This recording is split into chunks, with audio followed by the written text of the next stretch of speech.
First, unscrew the original knob.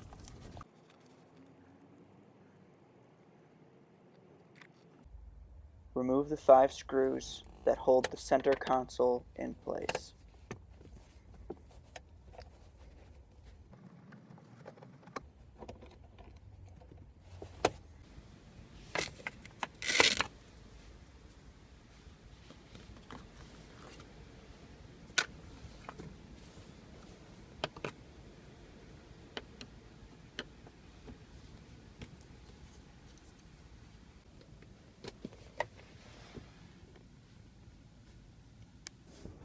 Flip over the center console.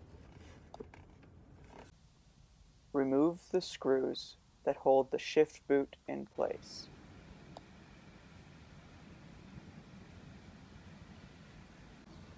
Remove the boot from the plastic notches. To replace the boot and the shift knob, do the previous steps in reverse.